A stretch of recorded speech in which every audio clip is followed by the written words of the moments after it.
मंदिर क्या चलाएंगे। तो उसने लिखा है कि उनकी पुत्री आई और वहाँ पर उसने अभद्र व्यवहार किया, बदतमीजी की और उसका जवाब ये बिल्कुल भी तो स्वीकार्य इसलिए नहीं है। ये स्वीकार्य इसलिए नहीं है। बहन प्रेमा खंतवाल जी यहाँ पर जिनको कहते हैं हम गणमान्य, यानी जनता के द्वारा मान्यता प्राप्त, आप यहाँ की मानद जो यहाँ पर की जो जनता के द्वारा चुने गए जनप्रतिनिधि हैं, यहाँ पार्षद वार्ड नंबर 20 के हैं, ये मंदिर समिति उसी वार्ड के अंतर्गत आता है। आप बाकायदा जनप्रतिनिधि हैं। और दूसरा, जिस तरह से उन्होंने अगर किसी बात को पूछने का प्रयास किया होगा तो उसके लिए इन लोगों को जो कि स्वयं का वेयर अबाउट कुछ नहीं है, जिनकी स्वयं की विश्वसनीयता और उनकी क्रेडिबिलिटी कुछ नहीं है, उन लोगों ने अगर इस प्रकार का अगर शब्द इस्तेमाल किया है तो ये अमान्य है। और इन लोगों को, बहन बेटियों को रिस्पेक्ट करने की भी सभ्यता सिखाने की ज़रूरत है। जी। फिर इन्होंने आज 11 बजे मैसेज कर रखा था कि 11 बजे इन्होंने बैठक बुलाई थी अपनी समिति की इस मंदिर में। हाँ, तो मैं जानबूझ गया कि जो मैसेज मेरे तक ही पहुंच गया था कि आपके लिए ऐसे ऐसा बोला गया, आपके लिए उन्होंने वहाँ पे बैठक रखी गई है।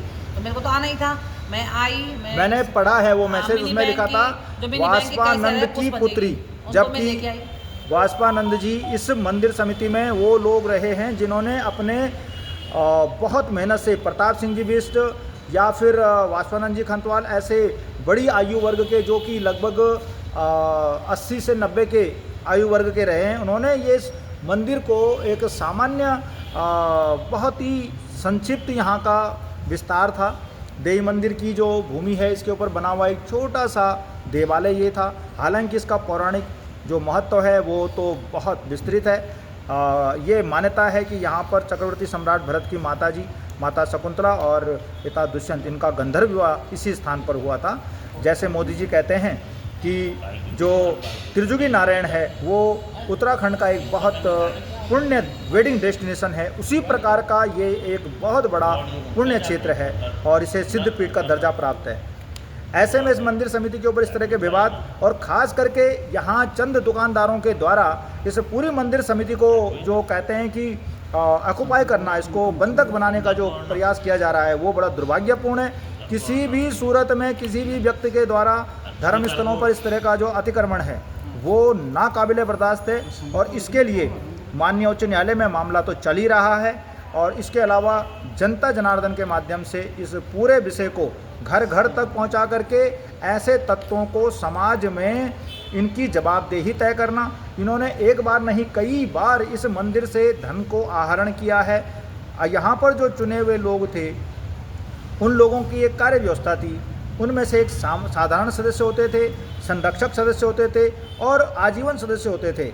मैं भी आजीवन सदस्य हूँ और मुझे तक इस बारे में कोई जानकारी नहीं है कि यहाँ पर धन का आहरण किसके द्वारा किया जा रहा है, क्यों किया जा रहा है, आहरित करके उस धन को कहाँ लगाया जा रहा है। इस प्रकार की जो गतिविधियाँ हैं वो असामाजिक गतिविधियाँ, आपराधिक गतिविधियाँ और अवांछनीय गतिविधियों के अंतर्गत आती हैं।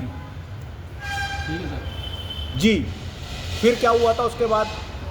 फिर उन्होंने जब बैठक बुलाई तो मैं तो बैंक की जो कैशियर है पुष्पानी की, उनको बुला के आई कि मैंने क्या बोला है, जो आपने ऐसी ऐसी बातें मेरे विरुद्ध बोली है। तो उन्होंने कहा कि ऐसा कुछ नहीं बोला मैंने, तो इससे नहीं बताया कि आई थी सचिव जवाब दिया, मैंने ये बोला सचिव आए नहीं। मैंने किस तरह से आप मेरे पे आरोप लगवा दिए, नहीं मैंने ऐसा कुछ नहीं बोला, मैं उनके सामने भी बोलने को तैयार हूँ। लेकिन बोलते किसको? उस समिति से एक भी आदमी आगे उस बैठक में गया, जबकि बैठक उन्होंने खुद रखी थी। जी जी। अब चोरी